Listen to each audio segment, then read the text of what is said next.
हे दोस्तों, how are you. स्वागत है आप सभी का आपके अपने चैनल फिजिक्स मेल में। दोस्तों मैं फिर से आ गया हूँ सेकंड लेक्चर लेके मेजरमेंट का। तो चलो स्टार्ट करते हैं, पढ़ते हैं सेकंड लेक्चर को। दोस्तों हमने पिछले हमारे वीडियो में देख लिया था कि जो एसआई यूनिट है वो क्या होते हैं। तो एसआई यूनिट जो पेरिस की मीट हुई 11th जनरल कॉन्फ्रेंस हुई थी, उसमें जो यूनिवर्सली एक्सेप्टेड की गई सिस्टम थी वो थी एसआई सिस्टम। तो इस एसआई सिस्टम को ही आज हम क्या करने वाले हैं, पढ़ने वाले हैं।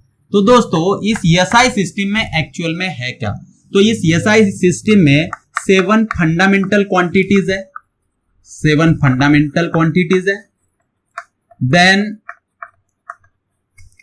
2 सप्लीमेंट्री क्वांटिटीज है, सप्लीमेंट्री, और फिर बाकी जो बची कुची है वो सारी की सारी डिराइव्ड क्वांटिटीज है। तो देखो जो हमने सिस्टम देखी थी, एमकेएस ले लो या तो फिर सीजीएस ले लो या तो फिर एफपीएस ले लो, उसमें हमने देखा था कि जो बेसिक फंडामेंटल क्वांटिटीज वहां पे थी वो 3 क्वांटिटीज थी। 3 quantities are called as a fundamental quantities there, which are they are mass, length and time. तो ये 3 क्वांटिटीज बेसिक फंडामेंटल क्वांटिटीज थी। But in SI system there are 7 fundamental quantities. 7 fundamental quantities है। कौन कौन सी है तो मैं यहां पे लिख देता हूं, एक चार्ट बना लेते हैं। तो यहां पे number, then physical quantity, then उसका यूनिट और फिर उसका सिंबल। तो चलो 1 बाय 1 लेते हैं। तो नंबर 1 पे जो फिजिकल क्वांटिटी है वो है लेंथ, और लेंथ किस में मेजर करते हैं सबको पता है। तो इसका जो यूनिट है वो क्या है, इसका यूनिट है मीटर, और इसका जो सिंबल है वो है एम। तो एम लेटर से उसका सिंबल रिप्रेजेंट करते हैं। सेकंड जो क्वांटिटी फिजिकल क्वांटिटी है वो है मास। मास को मेजर करने के लिए जो यूनिट हम इस्तेमाल करते हैं वो है किलोग्राम। तो एसआई यूनिट में भी हम मास को किलोग्राम में ही मेजर करते हैं, और उसका जो सिंबल है वो है केजी। Third time. टाइम को मेजर करने के लिए जो यूनिट हम इस्तेमाल करते हैं वो है सेकंड, और इसको एस सिंबल से रिप्रेजेंट किया जाता है। दोस्तों कई बार हम गलती कर देते हैं, यहां पे सेकंड ऐसे लिख देते हैं, तो एक्चुअल में ये इस्तेमाल नहीं होता। ऐसे सेकंड ऐसे नहीं लिखते, इसको यस लेटर से लिखा जाता है, एस। तो ये जो सिंबल है वो आपको बहुत जरूरी है लिखने के लिए। तो सेकंड यस सी नहीं लिखना है, आपको एस लिखना है, ठीक है। अब लेंथ हो गया, मास हो गया, टाइम हो गया, देन उसके बाद में टेम्परेचर। तो अगर टेम्परेचर मेजर करना है तो टेम्परेचर हम मेजर करते हैं दोस्तों केल्विन में। अब यहां पे डिग्री सेल्सियस जो यूनिट है वो हमारा एसआई यूनिट नहीं है। टेम्परेचर मेजर करने के लिए हम केल्विन का इस्तेमाल करते हैं, केल्विन, और उसको हम लेटर के से दिखाते हैं। फिफ्थ है करंट, तो इलेक्ट्रिक करंट। तो 5वीं क्वांटिटी है इलेक्ट्रिक करंट, इसको हम मेजर करते हैं, ये तो आपको पता ही होगा, एम्पियर में, और इसको हम कैपिटल ए लेटर से दिखाते हैं। 6th luminous intensity. Luminous intensity, ये जो लुमिनस इंटेंसिटी है वो एक्चुअल में क्या है, तो वो इंटेंसिटी ऑफ लाइट है जिसको हम मेजर करते हैं, है ना। तो इसका जो यूनिट है वो है कैंडेला, और इसका सिंबल होता है सीडी, दोनों भी स्मॉल लेटर है, सीडी। 7 है amount of substance. Amount of substance, और अमाउंट ऑफ सब्सटेंस के लिए यूनिट है हमारे पास मोल, जिसको हम एमओएल से। अब यहां पे ध्यान देना दोस्तों, ये जो मोल है जब यूनिट लिखोगे तो एमओएल ही है, और जब सिंबल लिखोगे तो सिर्फ एमओएल है। आए बात समझ में। अब देखो दोस्तों, ये जो फंडामेंटल क्वांटिटीज है, इनको फंडामेंटल क्वांटिटीज हम क्यों बोलते हैं, क्यों हम इनको फंडामेंटल क्वांटिटीज बुलाते हैं, क्योंकि ये क्वांटिटीज मेजर करने के लिए किसी और पे डिपेंडेंट नहीं है। यानी देखो, अगर आपको लेंथ मेजर करना है तो आप उसको डायरेक्टली मीटर में मेजर कर सकते हो, उसके लिए आपको दूसरे पे डिपेंडेंट होने की जरूरत नहीं है। लेंथ इंडिपेंडेंट है। लेंथ मेजर करने के लिए मास मेजर करने की जरूरत नहीं है, वैसे ही मास मेजर करने के लिए टाइम मेजर करने की जरूरत नहीं है। ये खुद में एक इंडिपेंडेंट क्वांटिटीज है, इसलिए इसको बोलते हैं हम फंडामेंटल क्वांटिटीज। दूसरी क्वांटिटीज है जैसे कि डिराइव्ड क्वांटिटीज। तो डिराइव्ड क्वांटिटीज जैसे कि हो गया वेलोसिटी या तो फिर एरिया। एरिया क्या होता है? Length into length. तो एरिया अगर आपको मेजर करना है तो आपको लेंथ मेजर करना होगा, है ना, यानी वो लेंथ पे डिपेंडेंट है। वैसे ही वॉल्यूम मेजर करने के लिए length into breadth into height, यानी सारी जो लेंथ है वो आपको मेजर करनी होगी। वैसे ही अगर आपको डेंसिटी मेजर करनी है तो मास पर यूनिट वॉल्यूम, यानी डेंसिटी मेजर करने के लिए मास भी मेजर करना पड़ता है, वॉल्यूम भी मेजर करना पड़ता है, तभी आप डेंसिटी को मेजर कर सकते हो। तो ये जो सारी क्वांटिटीज है दोस्तों, ये क्वांटिटीज डिराइव्ड क्वांटिटीज है। तो ये जो क्वांटिटीज है यहां पे फंडामेंटल क्वांटिटीज, ये किसी पे डिपेंडेंट नहीं, जो डिपेंडेंट है उसको डिराइव्ड क्वांटिटीज बोलेंगे। और फिर ये जो फिजिकल क्वांटिटीज है, फंडामेंटल क्वांटिटीज, इनके जो यूनिट है इनको फंडामेंटल यूनिट्स भी बोला जाता है। तो ये 7 टाइप्स के फंडामेंटल यूनिट्स है। तो 7 फंडामेंटल क्वांटिटीज हो गई। अब देखते हैं 2 सप्लीमेंट्री क्वांटिटीज कौन सी है हमारी। तो उसमें से पहली जो सप्लीमेंट्री क्वांटिटी है नंबर 1 पे, वो है प्लेन एंगल। Plane angle. अब ये प्लेन एंगल क्या होता है? तो प्लेन एंगल देखो, आप अगर कोई भी सर्कल निकालते हो तो सर्कल में हम एंगल्स निकालते हैं। जैसे कि ये सेंटर है, तो ये जो आर्क है, इस आर्क ने सेंटर से जो एंगल बनाया है उसको हम कैसे कैलकुलेट करते हैं? तो ये जो एंगल बनाया है ये एंगल होता है आपका थीटा। तो मैं इसको यहां पे दिखा देता हूं, थीटा। तो ये एंगल थीटा है, इसको अगर आपको निकालना है तो आप कैसे निकालोगे? सपोज ये जो आर्क है ये यस है और ये जो रेडियस है ये आर है। तो ये जो प्लेन एंगल है थीटा, इसको आप एस बाय आर इस फॉर्मूले से निकालते हो। तो प्लेन एंगल का फॉर्मूला, थीटा का फॉर्मूला हो गया एस बाय आर। इसको प्लेन एंगल क्यों बोलते हैं हम? क्योंकि ये प्लेन में है, 2 डायमेंशनल क्वांटिटी है। देखो ये बोर्ड भी एक प्लेन है, ये 2 डायमेंशनल क्वांटिटी है। इसके पास सिर्फ लेंथ और ब्रीथ है, यानी ये प्लेन है, इसके पास हाइट नहीं है, ठीक है। तो लेंथ और ये ब्रीथ, या तो फिर आप इसको हाइट बोल दो। तो ये हाइट और ये लेंथ, तो विड्थ नहीं है ना। आई बात समझ में? तो जिसके पास भी विड्थ होगी, जैसे कि एक बॉक्स ले लेते हैं हम, ठीक है, ये ऐसे आपने एक बॉक्स ले लिया, तो ये एक 3 डायमेंशनल क्वांटिटी है।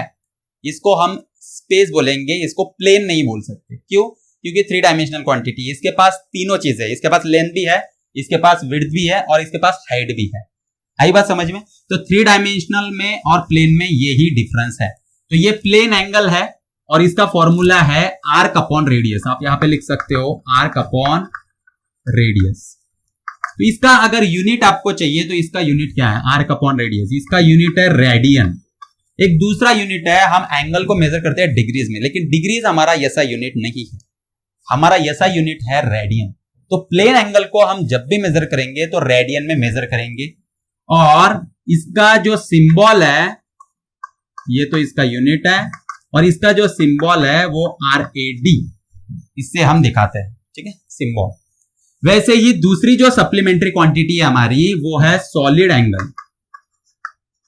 सॉलिड एंगल, ये सॉलिड एंगल क्या होता है दोस्तों? तो जैसे प्लेन एंगल होता है 2 डायमेंशन में, वैसे 3 डायमेंशन में जो होता है वो सॉलिड एंगल होता है। जैसे कि आपने कभी मूंगफली तो खाई होगी, तो मूंगफली के लिए जो कोन बनाया जाता है वो एक्चुअल में सॉलिड एंगल दिखाता है। ओके, तो मैं एक कोन यहां पे निकाल देता हूं, तो आपने ऐसा कोन देखा ही होगा। ओके, तो ये बाहर का पार्ट ऐसे सर्कुलर होता है, और ये जो एंगल बना है ना दोस्तों, इसको हम बोलते हैं सॉलिड एंगल। ये हम इस लेटर से दिखाते हैं।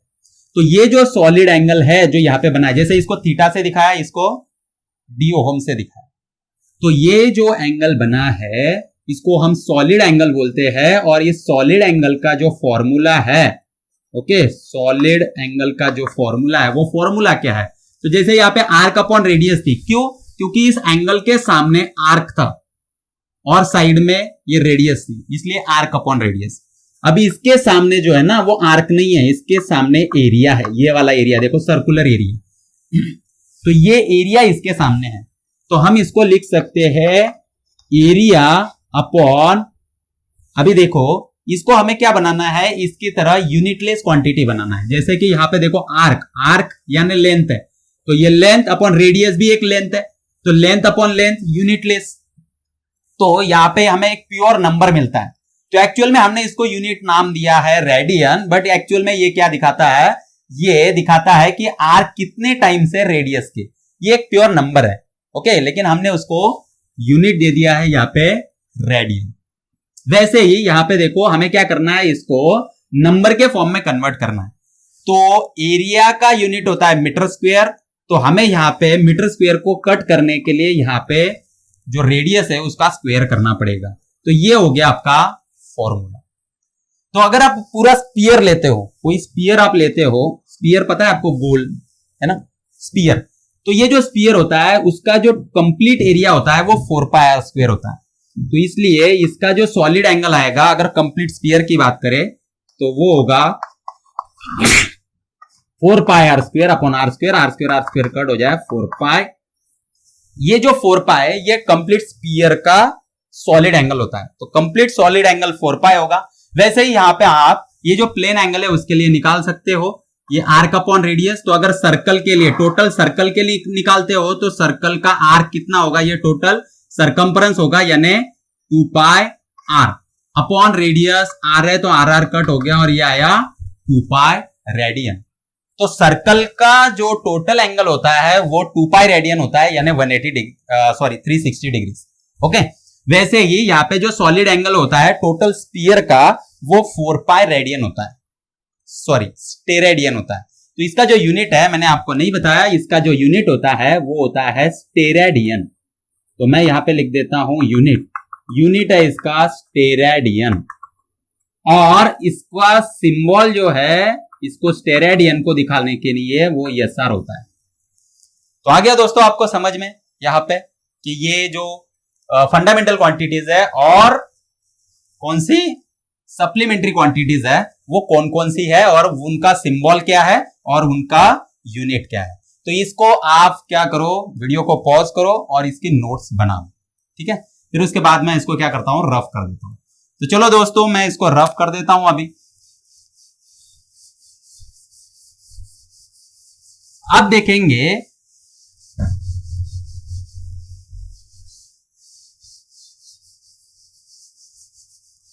जो डिराइव्ड क्वांटिटीज है उनको देखेंगे।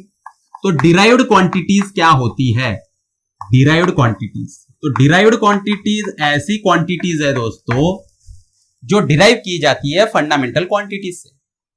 तो फंडामेंटल क्वांटिटी का इस्तेमाल करके हम डिराइव्ड क्वांटिटीज बना सकते हैं, यानी क्वांटिटीज को डिराइव कर सकते हैं, और साथ में उसके जो यूनिट और सिंबल है उनको भी लिख सकते हैं।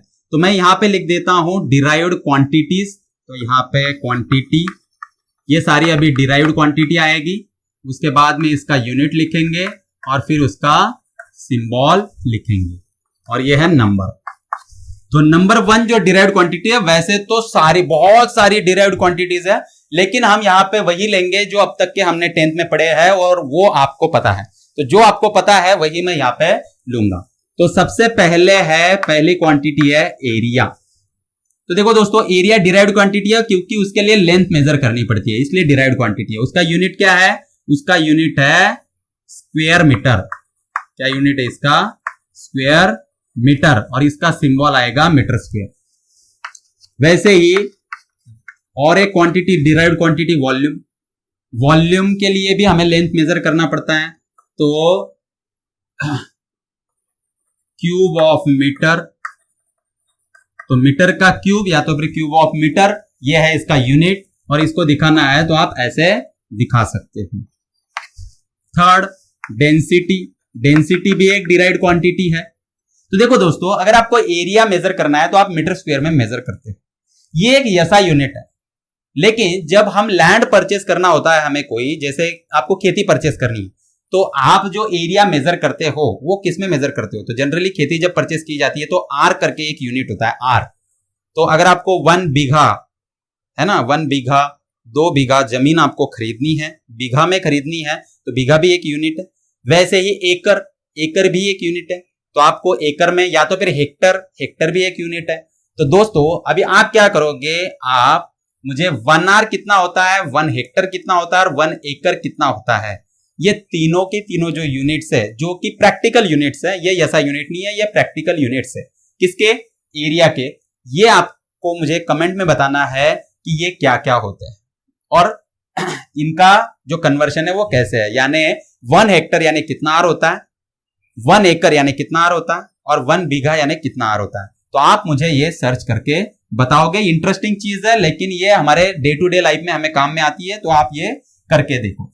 चलो डेंसिटी, तो अब डेंसिटी को हम देखते हैं, इसका जो यूनिट है, इसका यूनिट क्या आएगा। तो दोस्तों हम क्या करते हैं ना, यहाँ पे फॉर्मूला एक डाल देते हैं, ठीक है। मैं यहाँ पे फॉर्मूला करके एक और ये ऐड कर देता हूं फॉर्मूला। तो देखो मैंने यहाँ पे इसको ऐड कर दिया, ओके। चलो अब देखो फॉर्मूला, एरिया का फॉर्मूला क्या है, तो एरिया का फॉर्मूला है लेंथ इंटू ब्रेथ। वॉल्यूम का V is equal to length into breadth into height. Density का, तो डेंसिटी रो से दिखाते हैं और उसका फॉर्मूला है मास पर यूनिट वॉल्यूम। मास पर यूनिट वॉल्यूम है, तो इसका जो यूनिट आएगा वो आएगा किलोग्राम पर मीटर क्यूब, या तो फिर पर क्यूब ऑफ मीटर। तो मैं क्या करता हूं, अभी ये जो यूनिट है ये मैं आपको वर्ड टू वर्ड बता दूंगा, तो मैं इसको रफ कर लेता हूं और सिर्फ हम सिंबल्स लिखते हैं, क्योंकि इसमें नहीं तो बहुत टाइम हमारा निकल जाएगा। तो मैं डायरेक्टली फॉर्मूला और सिंबल लिखता हूं, ठीक है। तो इसका आएगा मीटर स्क्वायर, इसका आएगा मीटर क्यूब, इसका आएगा केजी पर मीटर क्यूब। फोर्थ जो क्वांटिटी है हमारी वो है स्पीड या तो फिर वेलोसिटी। तो velocity v is equal to क्या होता है, वो होता है डिस्प्लेसमेंट अपॉन टाइम। तो वेलोसिटी का फॉर्मूला है डिस्प्लेसमेंट अपॉन टाइम, इसका यूनिट आएगा मीटर पर सेकंड। फिफ्थ एक्सेलरेशन, तो एक्सेलरेशन a होता है वेलोसिटी अपॉन टाइम, तो इसका यूनिट आएगा मीटर पर second square. Six force, force का फॉर्मूला होता है F is equal to ma, यानी mass into acceleration. Mass unit measure करते हैं केजी में, एक्सेलरेशन मीटर पर सेकंड स्क्वायर में। लेकिन दोस्तों ये हमारा यूनिट ऐसा यूनिट नहीं है, तो ये एमकेएस यूनिट है, ये ऐसा यूनिट नहीं है। तो ऐसा यूनिट फोर्स के लिए क्या है, तो न्यूटन, ये ऐसा यूनिट है, याद रखना। तो आप ये नहीं लिखोगे, ये क्या है, न्यूटन इज अवर ऐसा यूनिट फॉर फोर्स। 7 वर्क, तो वर्क का फॉर्मूला क्या है, W is equal to force into displacement. Work को मेजर किया जाता है जूल में। अब यहाँ पे भी इसका एमकेएस यूनिट कुछ हो सकता है, हम मीटर से मल्टीप्लाई कर देंगे तो केजी मीटर स्क्वायर पर सेकंड स्क्वायर, ये इसका एमकेएस यूनिट आएगा। लेकिन हमें यहाँ पे क्या चाहिए, जूल, और जूल का जो सिंबल है वो कैपिटल J है, ओके। देन आता है पावर, तो पावर का जो फॉर्मूला है दोस्तों P is work done per unit time, और इसको हम मेजर करते हैं वैट में, तो उसका सिंबल है कैपिटल W, वैट उसका सिंबल है। उसके बाद में 7 मोमेंटम, तो मोमेंटम का जो फॉर्मूला है दोस्तों वो है momentum P is equal to mass into velocity. तो मास इंटू वेलोसिटी है, मास मेजर करते हैं केजी में, वेलोसिटी मीटर पर सेकंड में, तो इसका यूनिट हो गया केजी मीटर पर सेकंड, किलोग्राम मीटर पर सेकंड, और उसका यूनिट है केजी मीटर पर सेकंड, ठीक है। और भी बहुत सारी क्वांटिटीज है, मोमेंटम हो गया, ओके। अब इसके बाद में हम लिख सकते हैं वोल्टेज, तो वोल्टेज नंबर, वोल्टेज का जो फॉर्मूला है वो work done per unit charge है, ओके। तो वर्क डन है जूल में और चार्ज होता है कुलोम में, तो जूल पर कुलोम ये यूनिट किसका है, वोल्टेज का है। देन 9 रेजिस्टेंस, रेजिस्टेंस होता है आपका R is equal to voltage upon current, ये फॉर्मूला है। तो इसका जो ये फॉर्मूला हो गया, और ये क्या है, यूनिट। तो इसका जो यूनिट है वो आएगा वोल्ट पर ampere. Then 10th charge, charge Q is equal to current into time होता है IT, और इसको हम मेजर करते हैं कूलोम में। ओके, तो ऐसे ही बहुत सारे, जैसे 11 अभी रेजिस्टिविटी एक आपने देखा होगा, रेजिस्टिविटी। तो resistivity rho is equal to, resistivity का फॉर्मूला क्या है, तो वो RA/L है, ठीक है। तो RA/L रेजिस्टिविटी, तो इसका यूनिट जो है वो क्या आता है, इसका रेजिस्टेंस का। अच्छा, रेजिस्टेंस का जो यूनिट है वोल्ट पर एम्पियर, ये ऐसे हम लिख सकते हैं, लेकिन जो SI यूनिट है, SI यूनिट में इसको डायरेक्टली ओहम से डिनोट किया जाता है। तो रेजिस्टिविटी में जो रेजिस्टेंस है उसका ओहम है, और ये जो एरिया है ये एम्पियर नहीं है, ये क्या है, एरिया है। एरिया का मीटर स्क्वायर और लेंथ का होता है मीटर, तो ये मीटर मीटर कट हो जाएगा और ओहम मीटर ये हो जाएगा आपका रेजिस्टिविटी का यूनिट। रेजिस्टिविटी के बाद में अभी यहाँ पे बहुत सारे हमारे हो चुके हैं। ओके, तो मुझे लगता है कि इतने सफिशिएंट है, और भी जो होंगे वो हम बाद में देख सकते हैं। ओके, तो यहाँ पे हम ये जो डिराइव्ड क्वांटिटीज है, इतनी बहुत हो गई हमारी, 11 टाइप की डिराइव्ड क्वांटिटीज हमने देख ली है। तो चलो अभी आगे देखते हैं दोस्तों कि जो यूनिट होता है उसको कैसे लिखते हैं, हाउ टू राइट यूनिट। ये सारी डिराइव्ड क्वांटिटीज है जिसको आप वीडियो को बैक में पॉज करके लिख सकते हो, ठीक है। तो इसके बाद में हम देखेंगे कि हाउ टू राइट यूनिट और इट्स सिंबल। तो यूनिट या तो फिर सिंबल राइट करने के कुछ कन्वेंशंस है, तो वो जो कन्वेंशन है वो अब हमें यहां पे देखना। पहला जो कन्वेंशन है वो है कि जब भी आप फुल नेम ऑफ यूनिट लिखोगे तो वो हमेशा स्मॉल लेटर में होना चाहिए। तो full name of unit is always written in small letters. अब इसका मतलब क्या हुआ, इसका मतलब ये हुआ कि जब भी आप फुल लेटर लिखोगे, फुल नाम लिखोगे किसका, यूनिट का, ओके, फुल नाम लिखोगे, फुल, यहां पे मैंने क्या लिखा है, full name of unit is always written in small letter. तो उसको कैसे लिखेंगे हम स्मॉल लेटर में, तो अगर आपको न्यूटन लिखना है तो आप कैसे लिखोगे, न्यूटन, ऐसे लिखोगे। यहां पे देखो न्यूटन साइंटिस्ट है, तो हम किसी भी आदमी का नाम लिखते वक्त कैपिटल लेटर से लिखते हैं, लेकिन यहां पे दोस्तों ये जब आप यूनिट का नाम लिख रहे हो और वो भी फुल नेम लिख रहे हो, तो आप उसको स्मॉल लेटर से ही स्टार्ट करोगे और स्मॉल लेटर में ही लिखोगे। जूल लिखना है तो आप ऐसे लिखोगे, मीटर लिखना है तो कोई प्रॉब्लम ही नहीं है, क्योंकि मीटर कोई साइंटिस्ट का नेम नहीं है, जूल साइंटिस्ट का नेम है। वैट लिखना है तो आप स्मॉल लेटर में लिखोगे। आगे आपको समझ में कोई भी हो, चाहे वो नाम हो साइंटिस्ट का या तो फिर नाम नहीं हो, फिर भी आपको क्या लिखना है, वो स्मॉल लेटर में ही लिखना है। सेकंड, जब आप सिंबल लिखोगे तो सिंबल हमेशा कैपिटल में लिखोगे आप, अगर symbol is name after scientist है, नेम आफ्टर साइंटिस्ट है। तो देखो, अगर साइंटिस्ट के नाम पे किसी यूनिट का नाम दिया है तो उसका जब आप सिंबल लिखोगे तो वो हमेशा कैपिटल में लिखोगे। जैसे कि जो फोर्स का यूनिट है वो है न्यूटन। न्यूटन एक साइंटिस्ट था जिसके नाम पे ये जो यूनिट है वो है, तो उसका जब सिंबल आप लिखोगे तो आप एन लिखोगे, जो कि कैपिटल लेटर्स में हो। तो अगर साइंटिस्ट का नाम है तो उसका सिंबल लिखते वक्त आप एन लिखोगे, तो आपको लिखना है 5 न्यूटन, तो आप 5 न्यूटन ऐसे लिखोगे। आप 5 न्यूटन ऐसे ये जो लिखोगे ये रॉन्ग है, आप इसको ऐसे नहीं लिख सकते, आपको ऐसे ही लिखना होगा। तो कैपिटल लेटर में इसको लिखना है, आपको याद रखना। अगर साइंटिस्ट का नाम है, अगर साइंटिस्ट का नाम नहीं है तो if unit is not after the name of scientist, तो अगर साइंटिस्ट का नेम नहीं है, यानी साइंटिस्ट के नाम पे यूनिट का नाम नहीं है, then its symbol is written in small letter.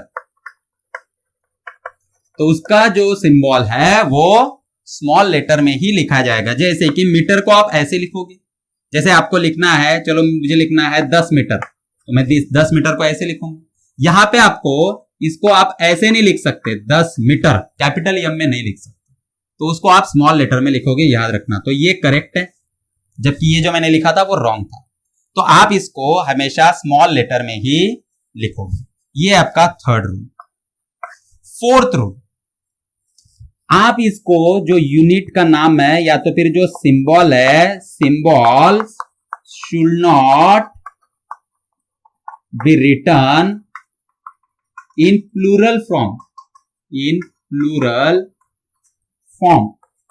तो सिंबल को याद रखना, कभी भी प्लूरल फॉर्म में नहीं लिखोगे। जैसे कि मुझे लिखना है टाइम 25 मीटर्स, सॉरी टाइम नहीं, लेंथ 25 मीटर्स मुझे लिखना है, तो ये 25 मीटर्स को मैं ऐसे नहीं लिख सकता, 25 मीटर्स।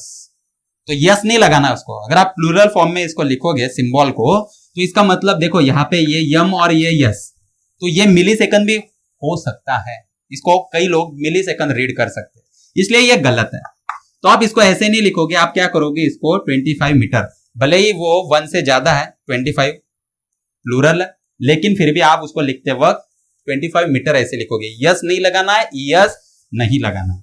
और फिफ्थ जो है वो है नो पंक्चुएशन, कोई भी punctuation, no punctuation marks and full stop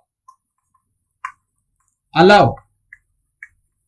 तो जब भी आप सिंबल लिखोगे, याद रखना ये किसके लिए है, सिंबल्स के लिए। तो जब आप सिंबल लिखोगे तो उसके लिए फुल स्टॉप भी अलाउ नहीं है और पंक्चुएशन मार्क भी अलाउ नहीं है। तो यूनिट जब भी लिखोगे आप, तो उसमें फुल स्टॉप और पंक्चुएशन मार्क अलाउ नहीं है। जैसे कि आप लिखोगे length L is equal to 25 metre और यहाँ पे फुल स्टॉप दे दोगे, तो ये अलाउड नहीं है।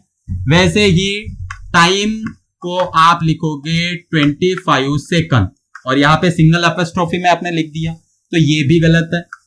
तो ऐसे कोई भी अगर आप लिखते हो जहां पे पंक्चुएशन मार्क्स, आपने किसी भी प्रकार के पंक्चुएशन मार्क आपने इस्तेमाल किया है या तो फिर फुल स्टॉप इस्तेमाल किया है, तो वो कंप्लीटली रॉन्ग है। आ गया दोस्तों समझ में आपको? तो ये कुछ कुछ चीजें हैं जो आपको याद रखनी है while writing unit and it's symbol. तो ये यूनिट के लिए है, पहला जो रूल है वो यूनिट के लिए, कन्वेंशन जो है वो यूनिट के लिए है, और ये बाकी सारे सिंबल्स के लिए। तो हाउ टू राइट सिंबल्स, ये है how to write name of unit. आई बात समझ में? तो इस पे अगर कोई भी क्वेश्चन आता है तो आपको सॉल्व करते आना चाहिए। चलो तो यहां पे रुकते हैं दोस्तों, देखते हैं अगला टॉपिक अगले लेक्चर में। तब तक के रुकते हैं। Thank you very much.